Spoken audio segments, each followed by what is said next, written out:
Bonjour, je m'appelle Stéphane Pelletier de Saint-Pamphile. Je suis producteur laitier. J'ai 43 vaches à lait et puis producteur de céréales, producteur de foin et producteur de bois l'hiver. Et présentement, je suis en accident de travail et je vais vous conter ce qui m'est arrivé le 28 de juin avec un accident avec une enrobeuse à foin en boudin. Là.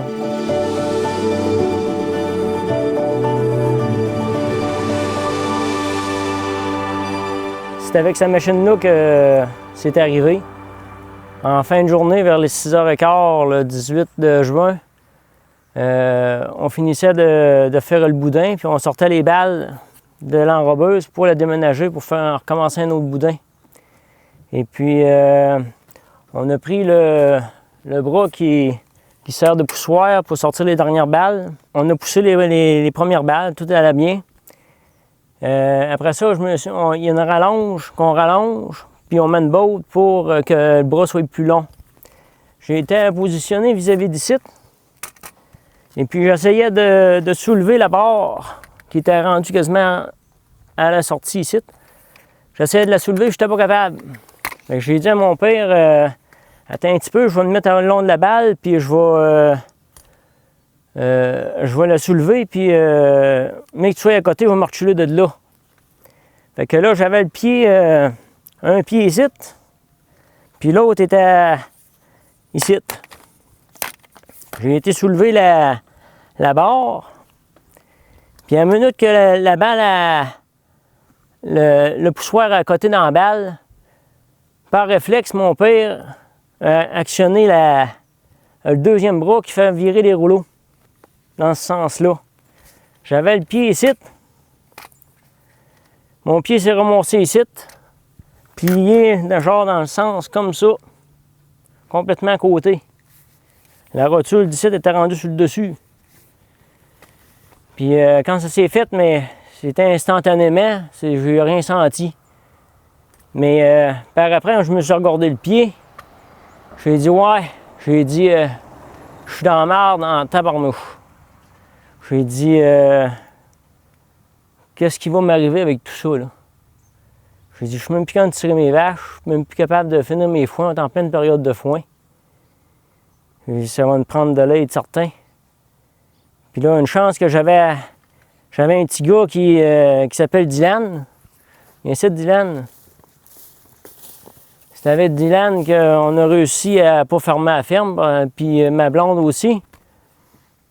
Qui a pris le relais. C'est grâce aux autres.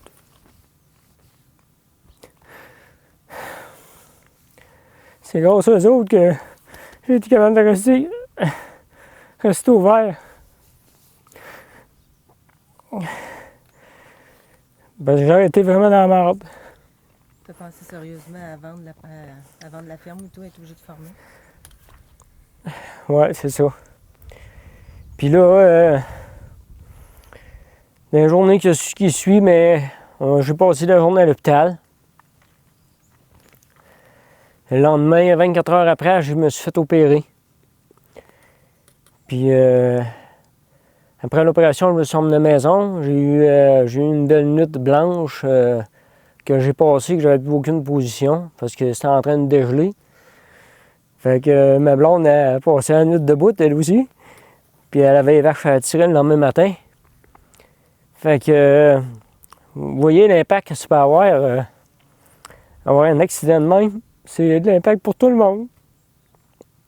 Il y a des personnes là-dedans qui sont habituées de travailler une fois de temps en temps. Puis là, ils se ramassent à travailler temps plein. Même faites attention surtout à des personnes que vous pensez être bons pour travailler, qui vous pensez qu'ils ne se tromperont pas dans les manettes, puis qu'il faut vraiment avoir aucune confiance à personne quand on travaille avec une machinerie. Ça, c'est très important. Même si la personne est bien habituée, elle peut faire une gâcherie. Ben oui. Dans le cas de mon père, c'est qu'à force d'enrober, ça vient un réflexe d'actionner le bras, quand la balle accote, on actionne le bras. C'est un réflexe. Fait que c'est pas de sa faute non plus, mais ça devient un réflexe, ça devient instantané. Puis c'est ça, il faut faire attention. Sans ça, on se fait pogner comme moi je viens de me faire pogner. Fait que faites bien attention à ça, les gars. Puis les agricultrices aussi. Je vous en remercie bien gros.